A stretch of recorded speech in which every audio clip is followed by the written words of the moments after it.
All right, well, thank you everyone for coming. I'd like to welcome you on behalf of the Accessible Transportation Coalition and the OU Urban Design Studio. We will have food outside the entire time, so feel free to go back and get a refreshment as needed. I know that it's probably the reason that most of you showed up anyway. I'm just kidding.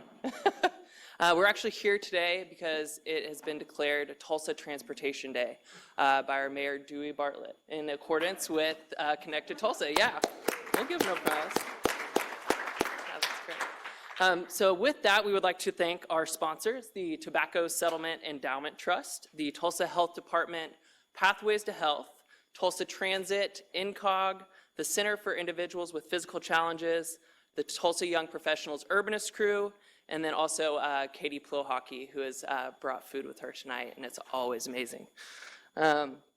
Tonight is a thought-provoking evening where we will be discussing with a local panel how Tulsa can better address challenges such as transportation and urban mobility.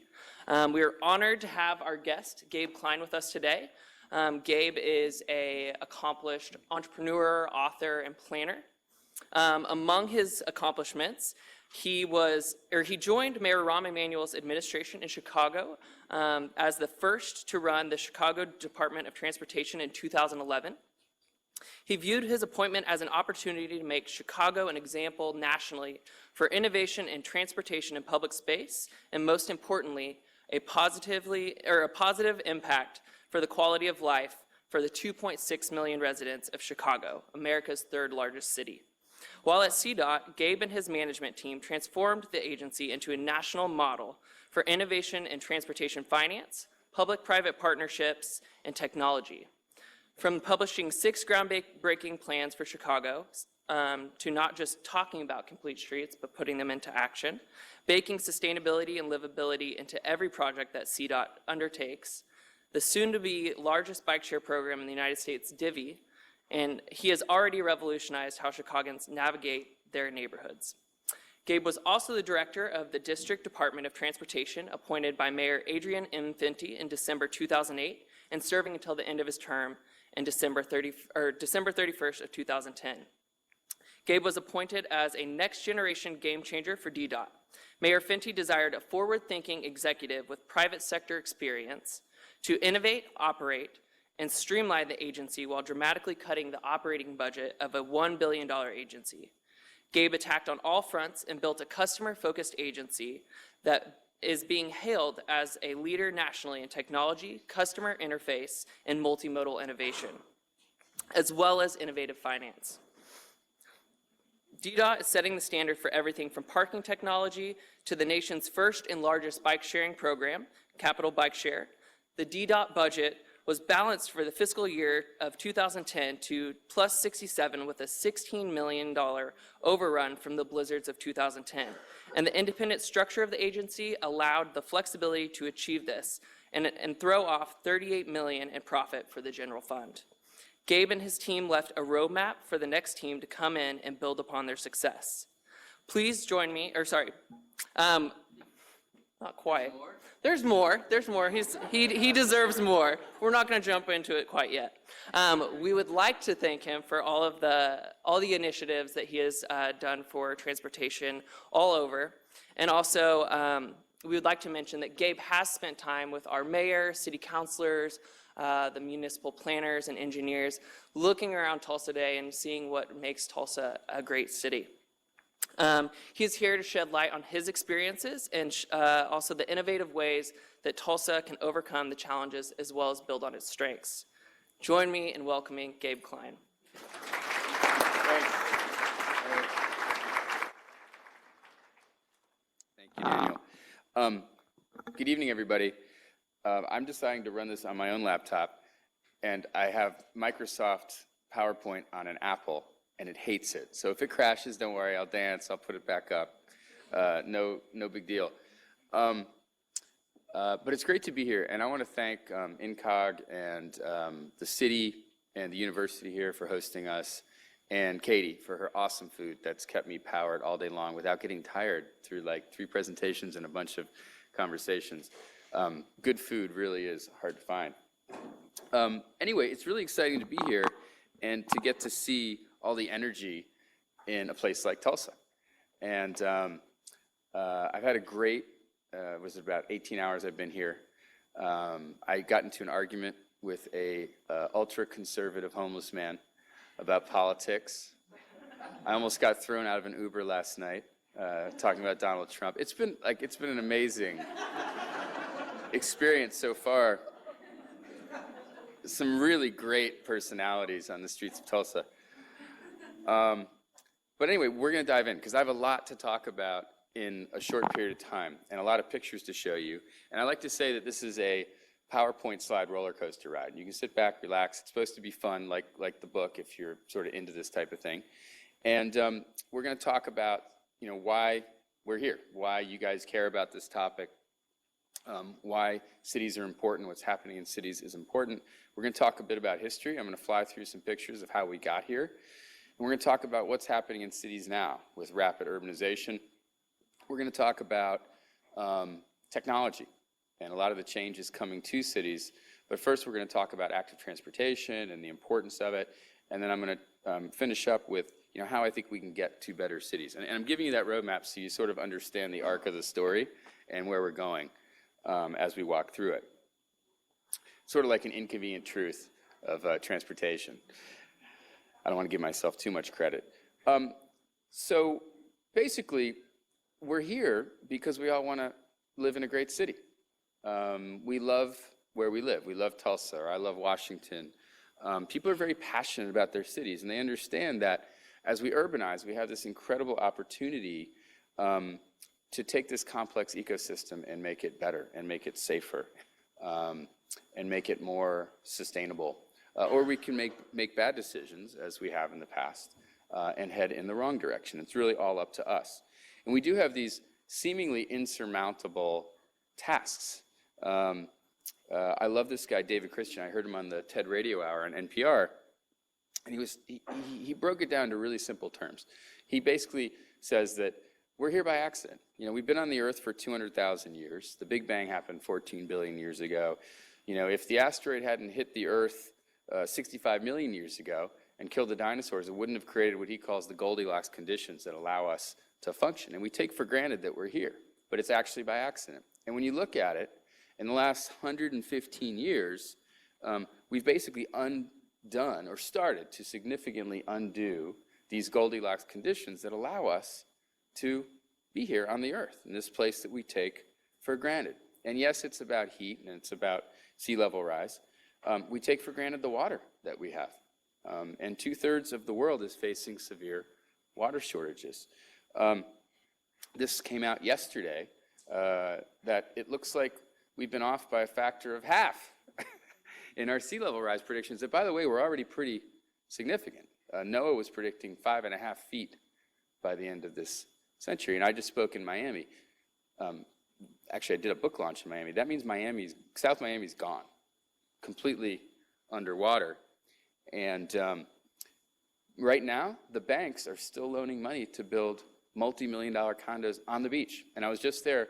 I used to live in Miami in 1997, and here it is 19 years later, and now when it rains, you drive through like this much water on A1A down by the beach. That's how much it's changed in 20 years. And I know because I used to live there. So you can't necessarily count on the powers that be to stop loaning money, or people want to think that everything's okay, but it's not.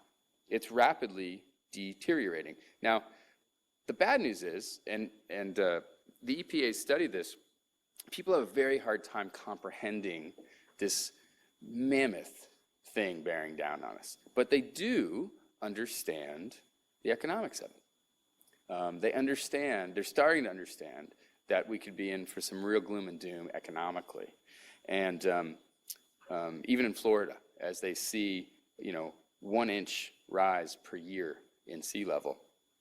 The other thing that really motivates me, and I'm sure motivates many of you, is the fact that we lose so many people to death on our streets. Who knows how many people die on the world's streets per year? Anybody? A ton. 1.24 million. It's the leading killer of young people worldwide. Also, road death, not accidents, but road death, crashes, are the leading killer of young people in the United States as well. And 2015, because gas was cheap, we saw the biggest increase in 50 years. So this is really a health crisis. It's the biggest health crisis that we face, more than anything else. But we don't see it that way. Our frame of reference is that traveling by car is a necessity. It's a necessary evil, or we just like doing it, whatever it is that we use to justify it. What's interesting is when you look at history, you realize that cities really have been the same for thousands of years, as long as we can record what cities look like. And as they became denser and denser, something called settlement scaling happened. And they became more productive, basically, as they became more dense. And it's the same thing in our country now. And this study, by the way, is from the University of Colorado at Boulder, I think last year. So we've always known this, well, we've known this in the last 100 years about our own culture. We didn't realize it went back to cultures thousands of years old. And when you think about the fact that we had 2 billion people in 1900, now we're at 7 billion. You can sort of see that if we keep consuming resources and spitting out the refuse at the rate that we've been, whether it's transportation or anything else, or the iPhone, which, by the way, takes 20 tons of raw material to make an iPhone. And up until 4 or 5 years ago, they weren't even recycling them. It's just not going to work. It's not going to pan out. And the Earth will not be here for us. Okay, who's sufficiently depressed? Okay, it gets more fun. The first part's like Friday the 13th, and by the end, it's like Blues Brothers, for those of you that are Gen Xers. So let's do a little bit of history here. Before the combustion engine and the automobile came, really people ruled the streets. And you know, we talk about congestion a lot. You hear politicians talk about congestion. We got to fix the congestion problem. Well, by the way, I actually took pictures at rush hour. I was going to try to get them into the presentation. You guys don't have any congestion, which is awesome. I don't know if anybody says there is, but there certainly isn't, not compared to what I'm used to. But I would argue that congestion is a good thing. H. Hirschberg and Company is a store right there. I think it's a clothing store. You don't have to be an economist. You know, raise your hand if you think that store is doing well. Okay, at least 3 of you do. Okay, good. We used to share public spaces. We all lived in small 250 to 400 square foot tenements in cities, and we shared the public spaces because we had to. And our cities were designed after the European cities. This is in the 1880s on Bainbridge Island. This is how people got to school. Parking. I just put this slide in because I just learned about this. Parking started in Washington, D.C. in the 1880s. Parking used to be where you had park space in the street. And then people started parking their cars in between the trees on the street, on the grand boulevards. And we used to have trees down the middle of the streets as well. And then it became to park and parking, but that's where parking came from. Here in Tulsa, we used to have a really rich system for transit. Not that you don't now, but I'm saying a rich rail system back in the day, like most cities. And actually, it was the rail system and bikes that got people to pave the streets. And what's interesting is when you look at the streetcars going away in most major American cities around the 1940s, 50s, and 60s, that's when we de-densified. This happens to be a picture of Detroit. But basically, as soon as we killed the streetcars, people started to leave the city. As soon as we started to drive highways through the cities, people started to leave. It was a very clear message. Don't live here. We're taking away your transit, and we're going to drive segregating highways right through your city and destroy the land. And people left, and they moved to the suburbs. And we marketed this American dream to them post-war and put our factories back to work instead of making bombs and planes. Well, we made some planes, making cars, prefab housing, and so on and so forth. But not everybody benefited equally from the world's highest standard of living. And at a certain point, we were selling people more cars, which is a depreciating asset, as we were homes. And as we sold people more cars, there's a direct correlation between more cars on the street and more death on the street. And the streetcars that were left became very inefficient because they got stuck behind the cars. And so they had to go away, and they did. And there were prices to be paid because we left the jobs downtown and we moved people out to the suburbs for the American dream. And it's interesting, in Europe, they had a bit of a different reaction, and they said, wait a second, maybe this isn't the dream that we thought it was. And in Copenhagen, when kids started to get run over by cars, and they had made huge mistakes. They'd paved over their canals and everything and made them parking lots. I mean, they were doing worse things than we were. And it took parents coming out and protesting in the streets before they changed their ways. But they changed them in the late 60s. We did not do that. We really went all in on the automobile and the oil industry. And we are paying the price for it because we've changed the way we move and we've become very sedentary. It's no accident that when you go overseas to Northern Europe, everybody looks amazing. They ride their bike everywhere and they walk everywhere and they eat food like Katie's. And so, look, on a 50-pound child, 24-pound increase on a percentage basis is dramatic. People have changed a lot just since I've been alive. Okay, who's depressed even more?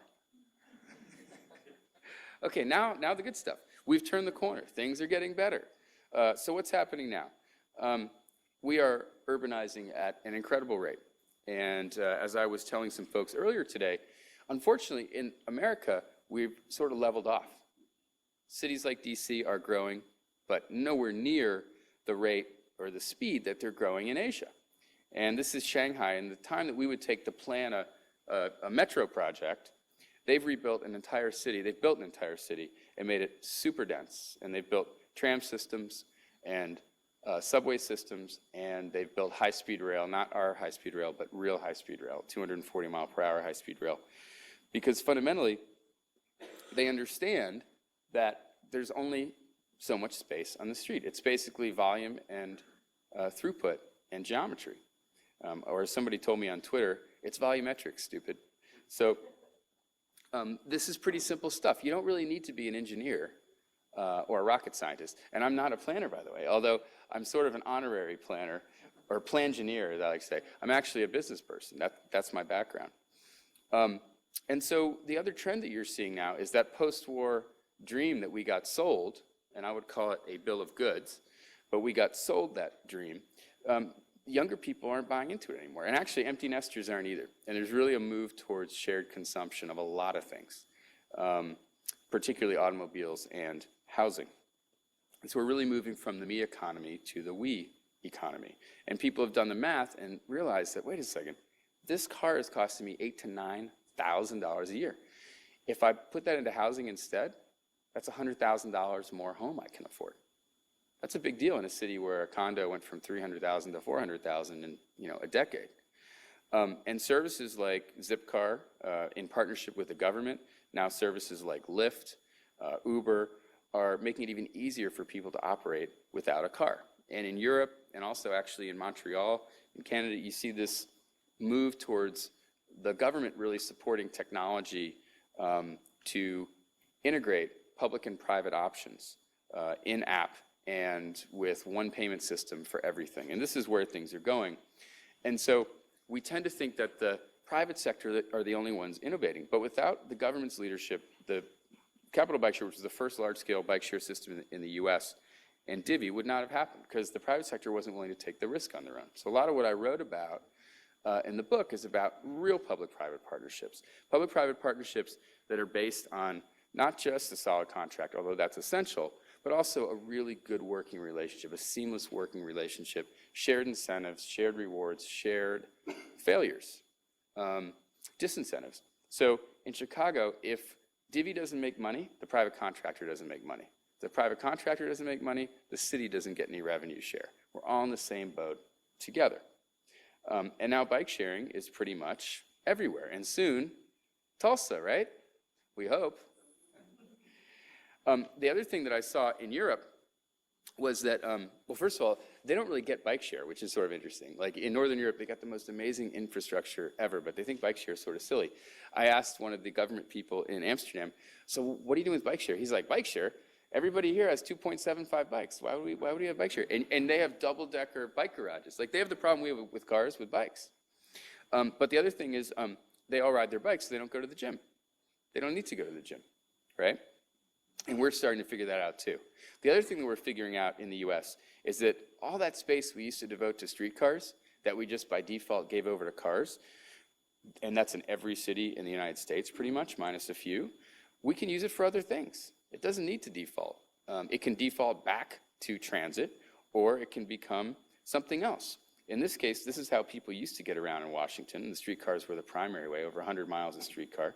Then it was just fallow for a long time, and I asked the mayor, could I do something with it? And he said, yeah.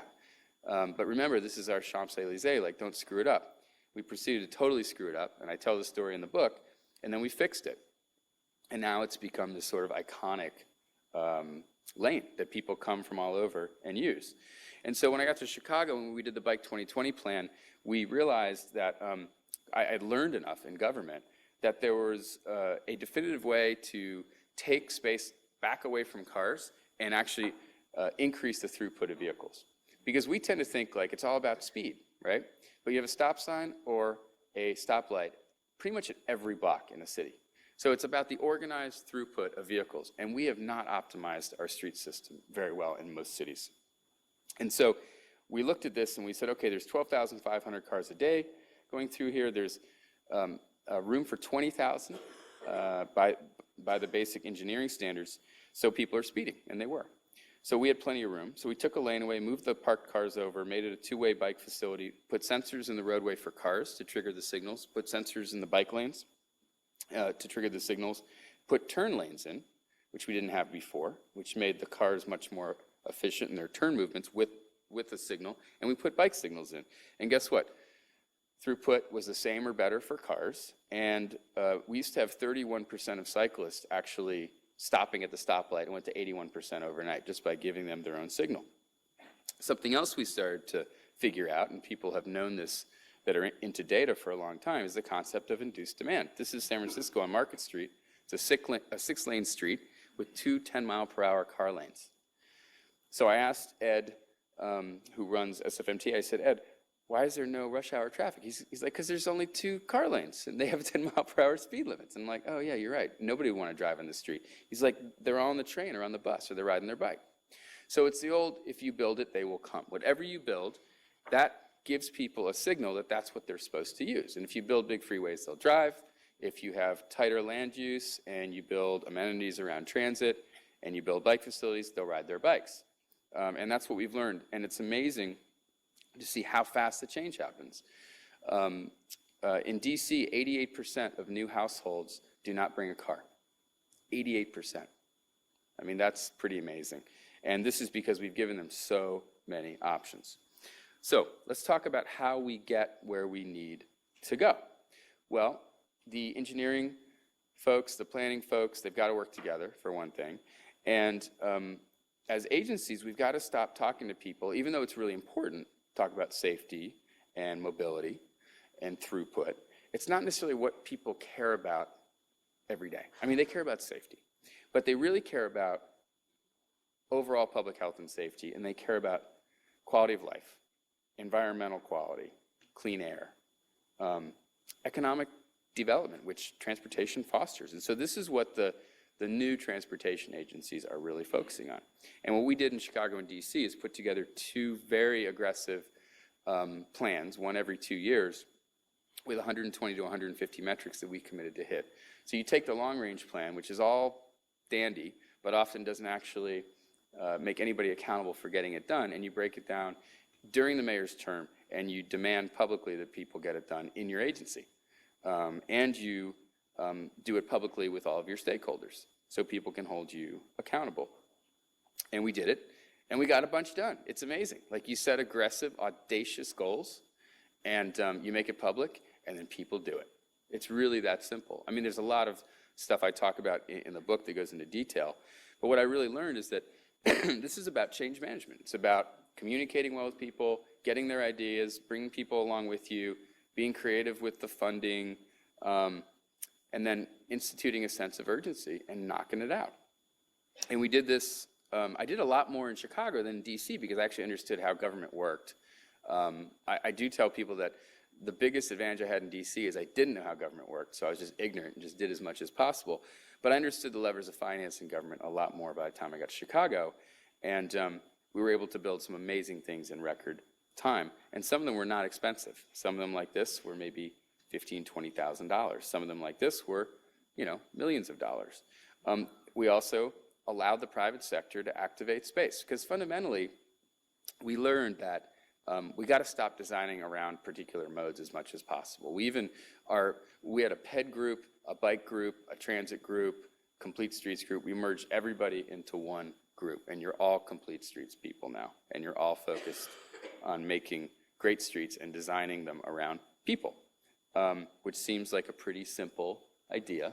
But until you go public and you say, look, this is our focus, we're focusing on people first, they often don't get it. And then you got to like really institute it and drill it down into your agency. And we have complete street guidelines, that we train people on. And we brought in NACTO, which is happening here, and it was really key. And a lot of the stuff was not complicated, like new standards for better crosswalks, getting funding for it, and doing it. Putting up signs everywhere that let cars know that they had to stop at uncontrolled crosswalks. We were able to use the new urban design guidelines from NACTO and really explain to people, look, or explain to the state in particular, we understand you want to have one design for everything, but this is urban, there's suburban, there's exurban, rural. You can't have the same design for everything. And when federal DOT and federal highways signed off on these guidelines, it was very helpful for us. I also talk in the book about how I had to sometimes just ignore them and even threaten to be sued and go forth anyway. In fact, in D.C., I got sued 3 times a week on average. That's the fun part of your job. Luckily, I had 8 lawyers.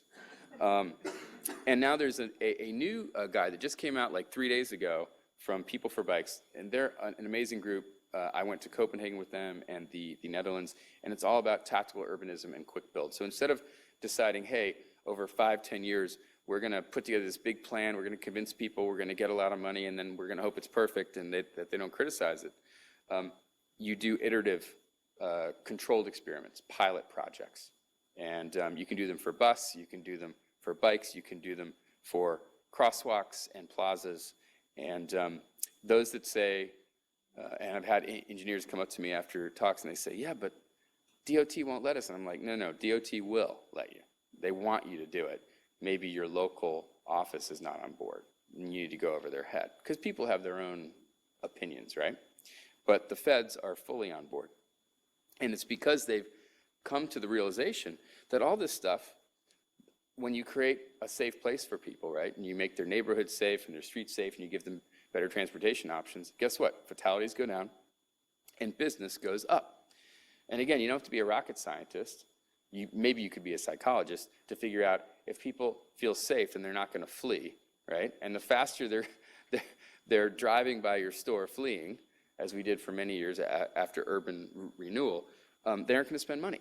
The slower they're going by your store, the better chance that they're going to spend money. The other thing that DOT has realized is that we've had 15 years of predictions of increased driving that have been wrong. So their models have been wrong. And they haven't been taking into account the rapid urbanization. There's also, finally, in some areas of the country, a backlash against building unnecessary road capacity. These are stimulus projects often. They're stimulus projects to put the road builders and their lobby to work. But they're not necessarily good for people, and they don't necessarily have a good return on investment. They often kill real estate value, for one thing. The other thing is, how can you justify it when the younger generation coming up, as well as older people moving to cities, do not want to drive? They're not getting licensed anymore. Nowhere near the rates that they were. And now that we know that induced demand is real, and we know that as you build road capacity, you solve a problem for maybe 2 months, and then you actually exacerbate the problem. And we learned that in San Francisco when the main artery came down and they thought, oh my God, this is going to be a catastrophe. And the director of Caltrans came out the next day and he said, I don't know what happened. We predicted traffic chaos and nothing happened. This is a huge success and we don't know why. That's because it's a system. People choose a different way to get to work, just like Market Street. And so one of my key messages as I travel around and talk to people is there's a big difference between spending and investing. And just adding capacity on your road is often it's a spending project. But building transit, building real BRT, putting in bike facilities that have 64 times the return on investment on average versus a road lane, that's investing in your future. And when you do that, guess what? Those neighborhoods get more expensive. The real estate value goes up. The stores move in, right? So the bike lane actually can be a leading indicator for the rest of the neighborhood, as well as women biking, by the way. That's also a leading indicator. And what they've learned in places like Shanghai is that if you re-urbanize very tightly, you need less resources, right? Think back to the problem we have by using and consuming too many resources. So fewer water pipes, fewer telecom lines, more people in one building, better transportation system. And so there's a formula that's been working since 5,000 years ago in Mari in Syria, and maybe it used to be our feet and horses, but fundamentally it's transit-oriented development where everything's within a 5 to 10 minute walk ideally. And you build the amenities around transit, even if that's your feet. And so we get very focused on transit as a way to move people, and I don't disagree that it's hugely important, but it's also important to think about it as the way that we organize ourselves in an urban environment. And in Chicago, we did a lot of projects that really reinvigorated neighborhoods like this one where the CTA station went away 55 years ago and we rebuilt it, and Google took 300,000 square feet 2 blocks north, and a new hotel was opened, and it became a vibrant neighborhood and won all kinds of awards. Same thing with streetcar or bus rapid transit. You're creating place, and that's absolutely key. And when you create place, then people want to be there, and then retail comes, and so on and so forth. And this 8th Street corridor was a key shopping district and then got bombed out in the '68 riots, and it came back when we did the streetscape and put in the streetcar. And if you think this can only happen in, progressive liberal places like D.C., in Phoenix, they just passed a $30 billion tax on themselves to fund transit. This is a relatively conservative place. So they understand the value and they're willing to pay for that high return on investment. So TOD works, and there's your regular run-of-the-mill TOD, there's small TOD, and there's mega TOD. And I'm not going to go into it because we don't have time, but you should read up on the Flagler family and their reinvention of rail on the east coast of Florida when Rick Scott turned back the federal funding. And they're doing it themselves, and they're going to make all their money on the real estate. And so when we look at transit, you can't disconnect transit from the real estate attached to it, because then you end up thinking, well, transit's subsidized, right? No, actually driving's much more subsidized than transit. And that's why in places like Hong Kong, they have 185% fare box recovery. They make a lot of money on transit because they connect it to the shopping mall and to the housing development. Now, when it comes to public space, these also have big impacts. We worked on the Make Way for People program in Chicago. Again, you can use paint and poles and spend a few $1,000s, as we did in this place, and transform the way a place feels. If you want to come back later and use granite or marble, you certainly can. And so once again, we saw when you make a place fun and safe, guess what? Business goes up. People feel better. Real estate values go up. And so this was formalized as Activate, creating a platform for public space, a contract for civic innovation and entrepreneurship with the city, the private sector, and nonprofit. And then we had big projects. People said, you'll never be able to get that done, like the Bloomingdale Trail, where within just a few years, the mayor ran on this. He threw it to me and said, we have no money, go figure it out. And we worked with the Trust for Public Land and raised private money. We took money from the state, the county. We took money from whoever would give it to us. And we transformed this 2.7-mile elevated trail. It also had 500 landowners that we had to negotiate easements, Metra Rail Authority. We had to get the land from Canadian Pacific. And in 4 years, we opened it to the public. And it exists now as an active use trail. And guess what also has happened? The real estate values have shot up. People are happier. They're more active. There are kids out there every day, commuters, and so on and so forth. The Riverwalk, which I talk about in the book, people right around the mayor said, you'll never be able to do this. This is a bad idea. And I said, this has got to be valuable real estate. So we took this project that we did under the cover of darkness to federal DOT, for a TIFI loan, and they gave us $99 million. And the private sector said, we're willing to pay more. We'll pay the note on that, basically, because we stand to gain a lot from this beautiful place where we can sell wine for $12 instead of $1, where we can run our tour boats and make more money. And so guess what? It's part of it's built, and the businesses are doing extremely well, and the people love it, and the note's being paid by the private sector. So public-private partnerships can work, but we got to think a little bit more, like we have to think beyond the toll road. You know, that's the traditional public-private partnership, and it's much more than that. So what's coming when? And how much time do I have? 5 more minutes? All right, you're not going to see everything, folks, but that's okay. So over 50% of the population lives in cities. It's going to get to 70%. That was supposed to be funny. So, you know, there's a lot that's going to change from a technological standpoint. I love what federal DOT is doing with the Smart Cities program and grants. For people that think, you know, autonomous cars and things of that nature will be here by 2035, I can tell you, no. It's already here. I've ridden in the Google car. Volvo said by 2020 they're going to self-insure their vehicles and they will not have any more accidents that are caused by Volvos after 2020. The car companies are gradually weaving it together, whereas companies like Google and Apple are negating the human from the equation. And I've ridden in this car, and it's amazing. And by the third minute, I timed it. By the third minute, I forgot that there wasn't anybody driving. I was just talking to the lady next to me. Who thinks this sounds crazy? One person? Oh, come on. It's got to be at least 70 people that think. It may not be. You know, this is only this one brief moment in time. You know, we used to ride around horses. Think about how fast the horse went away. It didn't go away, but now you ride a horse at the stables. You'll drive a car on a track.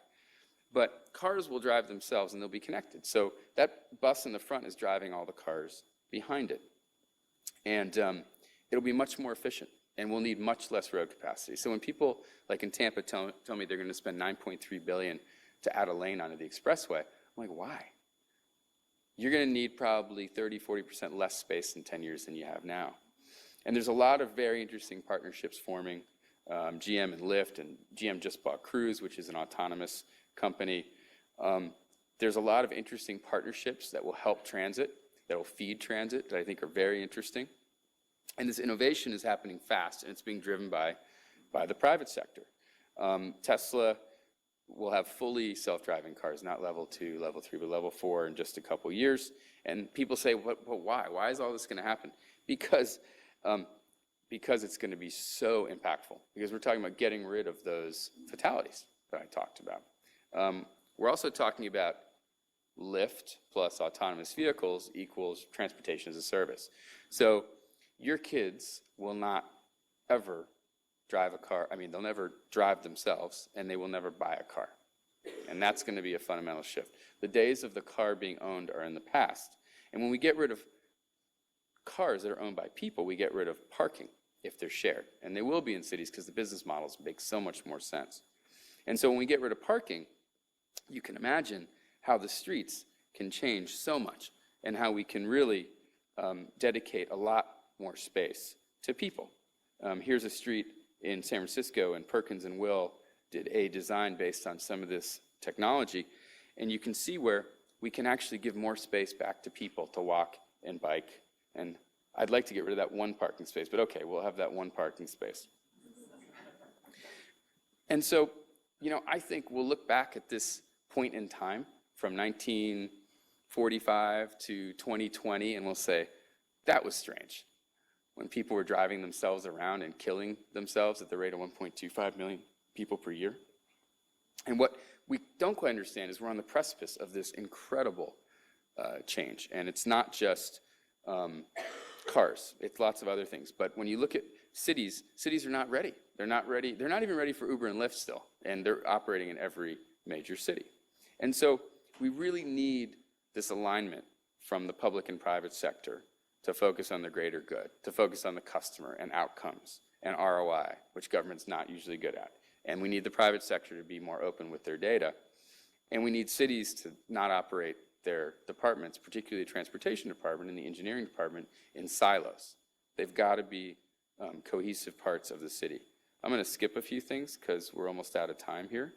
But I can tell you there's a lot of technologies coming that are softer, and we'll be looking at actually paying people to make the right decisions.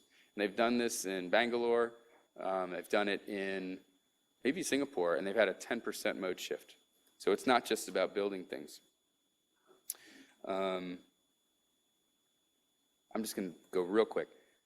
We have to accept the death of certain sacred cows, okay? So entire industries are going to go away because we're just not going to need them anymore. And the way people live will change. You may buy an apartment once for the rest of your life and just move it around the country. This is a new company based in Austin. They'll throw it on a truck and they'll drive it to LA for you if you want. And so people may be living in different types of homes. Future compatibility and design will be hugely important. And we don't need to build any more parking garages. It's really not necessary. The other thing, just a couple more things that are going to change the way we move ultimately, are things like 3D printing, where the whole idea of retail is going to change. And you may actually walk into a store, put your feet in a machine, or give them your specs once, and then they're able to just print the shoes for you right there in the store. And that's already getting ready to happen. And that's a good thing, because we don't want to make everything in China. You know, we need to put people back to work, and there's a real opportunity to do it, whether it's food or energy. And I know I had to get to this slide. This is going to be a tough thing for some people to swallow, but most experts agree that energy will be free in 25 years. So you can imagine why, in a place like Tulsa, a diversified economy is absolutely key. You cannot be 80% oil and gas. Just not going to work.